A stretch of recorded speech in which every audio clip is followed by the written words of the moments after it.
Welcome to our machine learning series. Today, we are going to explore decision trees, a powerful tool used in machine learning and data analysis. In this video, we will break down the concept of decision trees in a simple and easy to follow way. Let's get started. So, what exactly is a decision tree? Think of it as a flow chart that helps us make decisions based on different factors. It looks like an upside down tree with branches and nodes. Each node in a decision tree represents a decision or a question about a particular feature. Based on the answer, we follow the corresponding branch to another node until we reach a leaf node. The leaf nodes gives us the outcome or prediction. Now, we can define a decision tree.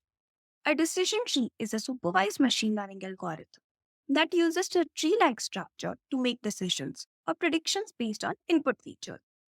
It recursively splits the data based on different attributes and their thresholds, creating decision boundaries that divide the input space into regions associated with specific outcomes or class labels. We will learn more about decision boundaries in the later part of this video. Let's make it more concrete with an example. Imagine we want to predict whether someone will go for a run based on two factors. We start with a root node that includes everyone in our dataset. Our first question is the temperature less than 22? If it's less than 22, we follow the yes branch. Otherwise, we follow the no branch. Let's say it's greater than 22. So we go to the next node. We ask about the humidity. If it is more than 67, we predict no, since people might not want to run in high humidity. If it's lower than or equal to 67, we predict yes, since the conditions seem suitable for a run. Similarly, we can add decisions for the other nodes. Like if the temperature is less than 22, it is a suitable condition for a run. And that's how a decision tree helps us make predictions. We follow the path from the root node to the leaf based on the answers to the question. Now let's predict for a new data point where the temperature is 30 and humidity is 78. As the temperature is greater than 22, we follow the no branch. Then humidity is 78, which is greater than 67. Hence, we follow the no branch and reach the leaf node.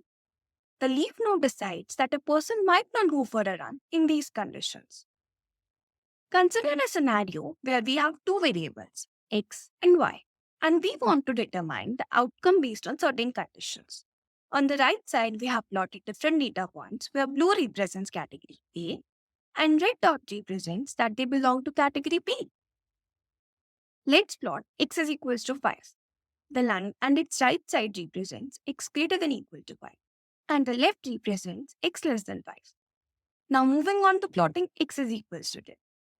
The line and its right side represents x greater than equal to 10, and the left side represents x less than 10. Then comes y is equals to 10. These lines divide the space, and each division contains only one type of category.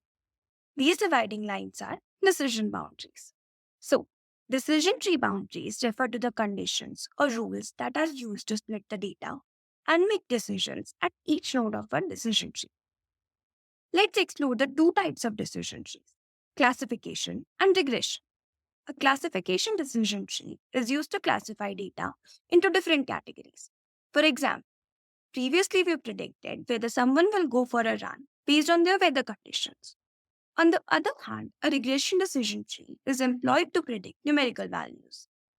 Consider predicting house prices using features like square footage, number of bedrooms, etc. See, here we are using the size of the house, number of rooms, and balcony present. We are predicting the house rent, which is a numerical value. This is an example of regression decision tree. Decision trees are often used in ensemble methods like random forests or gradient boosting. These methods combine multiple decision trees to enhance performance and robustness. In random forests, a collection of decision trees is built using different subsets of data and features. Each tree independently makes a prediction, and the final result is determined by taking the average for numerical predictions and the majority vote for categorical predictions from all the trees. This ensemble approach helps reduce overfitting and improves generalization. One great thing about decision trees is that they are easy to understand and interpret. That wraps up our introduction to decision trees. Thanks for watching.